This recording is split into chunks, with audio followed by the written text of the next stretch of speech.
Okay, well, we're filming this today because another event has occurred. We have yet another letter from the DEA, and I haven't opened it yet. I promised that I would wait until the cameras got here for the big moment, which will probably turn out to be not a big moment. So before I open this up, let me explain where we're at on this thing with the DEA. In our last episode, the DEA had sent me a letter, and it was in response to a demand letter that I had sent to them, basically saying that I wanted an answer in 60 days because, if I should choose to take this to federal court and have a judge decide it, which is something that, is something that I may eventually need to do, I have to do the 60-day demand letter, so I basically have to say, I demand you give me an answer in 60 days. He doesn't answer me in 60 days, and then I can go to the judge and say, well, I did the demand letter, and I did all the stuff, and now it's right for the courts to hear it, so you have to go through all this stuff, before, and that's the situation if they're stalling. Now, the other thing that could happen okay, so I sent the demand letter. They sent back a response, and basically it was a response that didn't give a lot of information, but they assured me that they thought that the time period that they had spent was, that they thought things were moving along pretty quickly, and that, I should be patient, and so far, of course, is that, these people have been very straightforward with me all along, and, I've had a very good relationship with DEA, and we've both been, respectful, and neither side has played any weird games, about this, because it's just about, do I qualify, or does the Church of Reality qualify, or don't we, and it's just about what the law says. So, anyhow, so in response to the DEA's letter, I basically said that in order for me to continue to have patience, I need to see some progress. I need to have a reason to have patience. And I sent him what was equivalent to an interrogatory, and where I basically said, look, there's 3 elements that are required, to prove this, it's element 1, element 2, and element number 3. Now, element number 1, do you, admit that we qualify for element number 1? If you don't admit that we qualify for element number 1, explain why you don't. So I said, so far, you haven't raised any objections to anything, assertions that I've made. And I haven't gotten any feedback, from you as to, anything that bothers you yet. So I think it's time, that if there's an issue, I want you to tell me about the issue. I went into a lot of basically questions saying that I need something to show progress. So anyhow, it's now, how much later is that?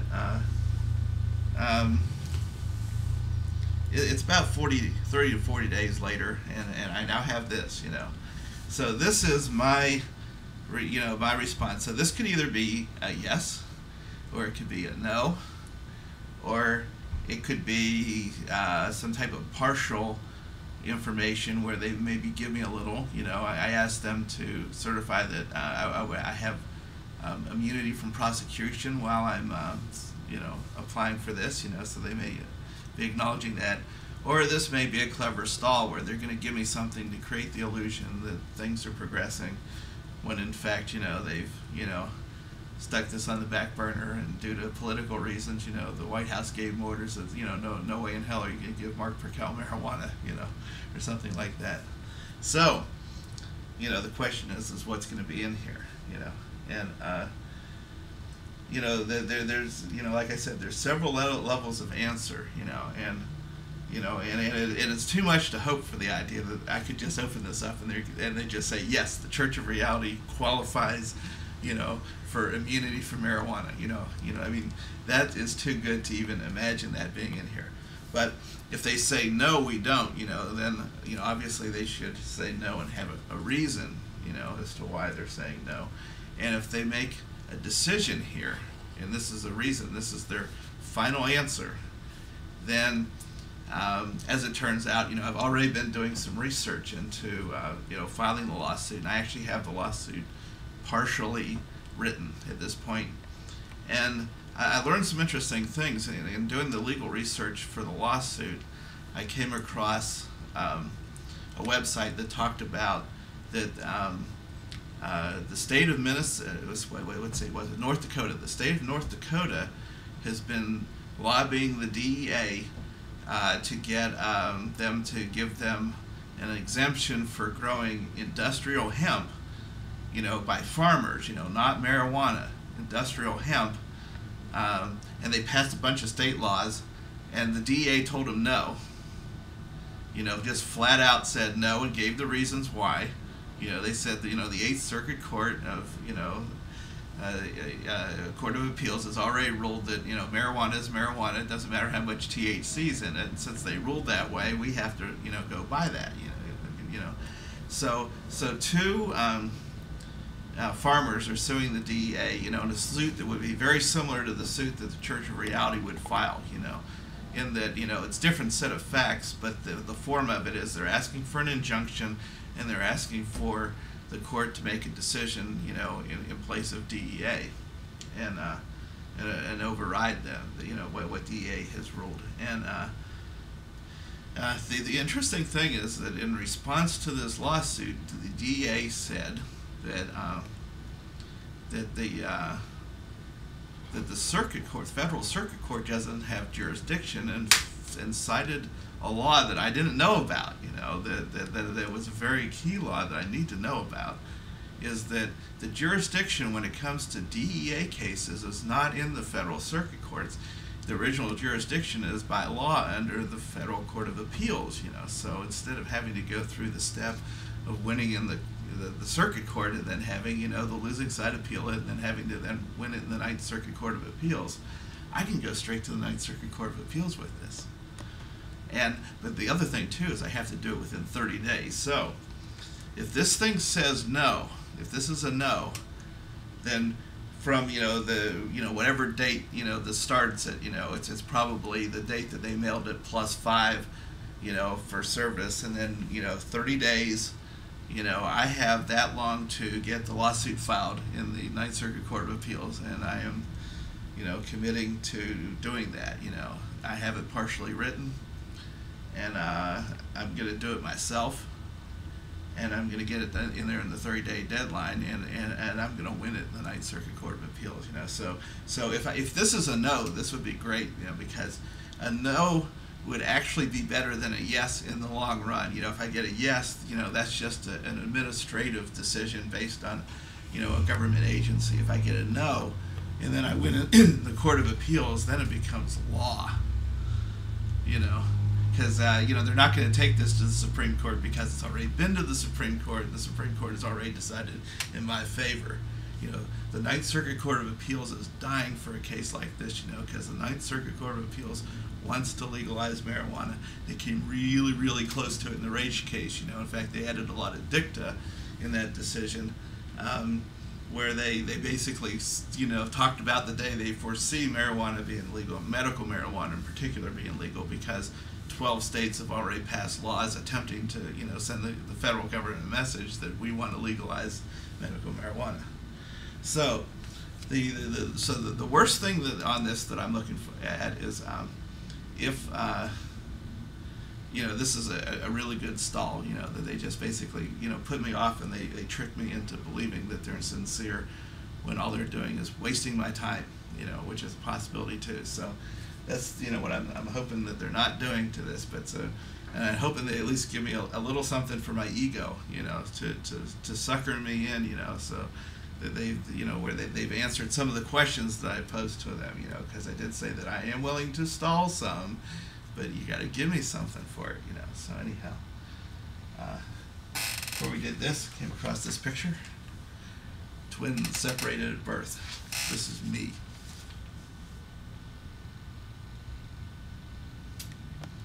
And this is my swamp. Okay, so now the big moment here. Got staples in this thing, so I got to figure out a good way to tear this baby up. Oh, here we go. Really ought to use a knife. That's easy. The big moment. Oops, they got it stapled through the letter. They wanted this thing to not get lost. Okay. It's ruined for framing. Okay. October 31st, 2007. This thing's been in the mail for a while. That's interesting. Because today is November 13th. Okay. Thank you for your letter of September 21st, 2007. We appreciate your inquiry about our response to your petition for a religious exemption from the Controlled Substances Act. As we informed you in our letter dated September 13th, 2007, your petition is currently under review. As you are aware, we have previously sought clarification from you on several aspects of your petition for the Church of Reality. Your supplemental submissions have been helpful, and we will fully consider them along with your original petition for exemption. Your letter requests in DEA to admit that the Church of Reality has satisfied various criteria required under the Religious Freedom Restoration Act, RFRA. DEA is not going to respond to your petition in a piecemeal fashion. It is simply not appropriate for DEA to discuss this matter until our review is completed.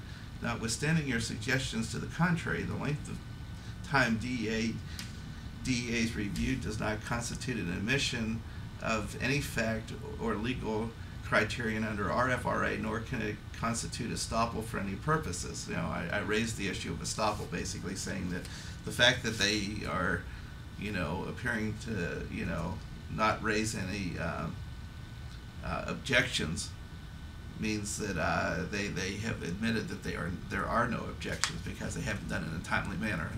Estoppel is a legal term. A lawyer who's a friend of mine calls it a fee word. He says a fee word is a word that you say that if you say the word, you can charge an extra $10. So estoppel is a fee word that the lawyers use, and it means that a couple things. One of the things it means is that if you say one thing, you can't come back and say the opposite later, because you've already argued, the opposite of what you're arguing. So you don't get to do that in court. That's called estoppel.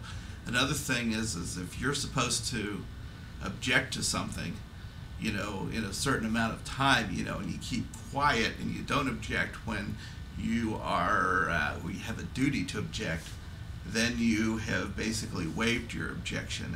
And since I was trying to, point to the estoppel thing as a way of kind of goosing them along, a little bit, to see if I can get them to do anything. So what we have here is not a yes, and it's not a no. It's we're working on it. And it's one of those things where, now I have to decide how long it's going to be, So I don't have my lawsuit fully written up yet. Here we go. And so it's going to take me a few more weeks to get that done. And they don't address the injunctive issues that I was asking for, So I'm going to get it written up. Now I have to also figure out what court it's in, because if I go for an injunction, that's not an appeal of final decision, so that's probably still back in circuit court. But in fact, I may actually write this guy a letter and say that I noticed in this other case you were making an argument that the original jurisdiction for their action is in the Court of Appeals, and I'm wondering if you consider that to still be your position, because if I file something, I'm going to file it. I may just file it in the Court of Appeals, and if you want to stipulate that that's the correct court based on what you argued in this other case, another example of estoppel, if they argue federal, appellate jurisdiction, in one state, they can't come over here to the Ninth Circuit and say, oh no, the federal courts have jurisdiction, when they, filed an action in the Eighth Circuit in St. Louis, saying that, oh no, the Court of Appeals has original jurisdiction. So But this is interesting. Another thing I wanted to say in this process. Now, the thing about this is that there's nothing in here that makes me have to do something immediately. So, being that this was not a final decision, I do not have a 30-day window where I have to go out and file something in the Court of Appeals. But the interesting thing is, this guy that I'm dealing with, Joseph T. Ranazizi, is definitely, one of the top policy guys at DEA. They got me dealing with, one of the head people there. And when I looked up the North Dakota case, they were dealing with the same guy.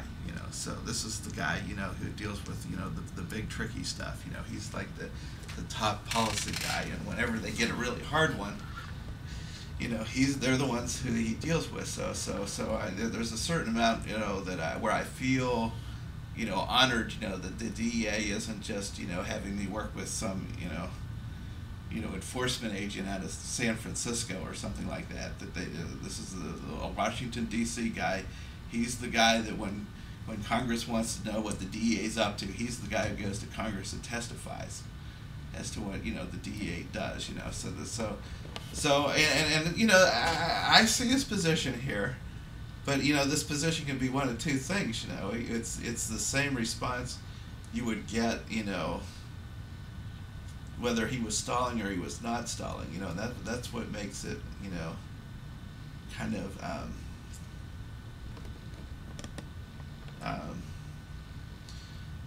hard to figure out what to do next. And the thing is the next move isn't going to be, me deciding something one way or the other. I'm going to come up with an even craftier letter somehow than the last one I wrote, and then basically I need, to get a sense of progress. And I need an admission that I have immunity from prosecution during the time that this is being considered, because I have a letter from him basically saying that, that yes, indeed, the Church of Reality may qualify for this. And when they admitted in a letter to me that the Church of Reality may qualify, what they admitted to me was they don't know at this point officially, they don't know whether or not Church of Reality has the right to use this legally or not, and if you don't know if somebody's breaking the law, you can't charge them with breaking the law, because if they had written me, and told me to, screw off, and that I'm, no way, are we going to even consider this, that would be a different story, but when they wrote me and they admitted, they said, yes, under the Religious Freedom Restoration Act, cited the same case that the Supreme Court decided, the one that I wrote them about in the initial letter when I applied for the exemption, that when they cited that same case and said, yes, you might qualify under this, and they cited the elements of the thing, and they sent me the questions, they officially acknowledged that, that they're taking that our application seriously, and that that we might qualify, and the thing about it is that, it's an honest assessment of the legal status of this thing. And another thing I noticed, comparing, the Church of Reality situation to the, what's happening on the North Dakota case, the North Dakota case, they got a flat out no on their application pretty quick. My case, I haven't got any no. At this point, as far as I know, the Church of Reality is, a lot closer to getting this approved than anybody else has ever gotten. And, I am convinced at this point that the DEA knows that Church of Reality qualifies. And, I'm not sure what processes, they're going through. Part of it might be that, since this is the first one to qualify, they don't have a procedure for dealing with this. So DEA is going to have to, write, procedures, and they have to go through a process to figure out, how they're going to deal with religions that qualify for drugs like marijuana, for instance. And, they probably started having to think about it after the Supreme Court, ordered him to do it, in the UDB case. So here we come along, and they're like, this guy qualifies. What are we going to do? How are we going to explain it? How are we going to justify it? What policies are we going to have? So, I'm sure that I've been this guy's nightmare. He would just probably, be happy, if people like me just didn't exist because I create work, but so far, the part of me is just torn because, this guy's being straight with me so far as I know, and he has shut down everybody else except for the Church of Reality at this point, and I feel like, part of me is tempted to let him go through with the process, but another part of me, is, I'm good at this stuff, when it comes to pro se law. I am really good at this, and these people tend to underestimate me, because I a lot of times I do pretty well in court, and my legal strategy is beyond the level that most lawyers and most judges have normally seen, because I'm a tech, by trade, and I was sort of forced to become a lawyer, under some extreme circumstances relating to a previous marriage, many years ago. And I developed skills, that they probably wish that I never developed, as a result of that experience. And part of me wants to go to court. I want to do it. I want to take them on. And then part of me says, no, I should be patient and respectful. So it's one of those things that really has me torn as to just what to do. So I think I'm going to think about this a while. This is the kind of answer that I thought I would most likely get. I was at least hoping for a no, but I knew that it wasn't going to be yes, go ahead, go for it, man. Church of Reality, it's smoke all the pot you want. Not going to happen. So anyhow, that's the status of it, and stay tuned for next month's episode, and we'll see where it progresses from here.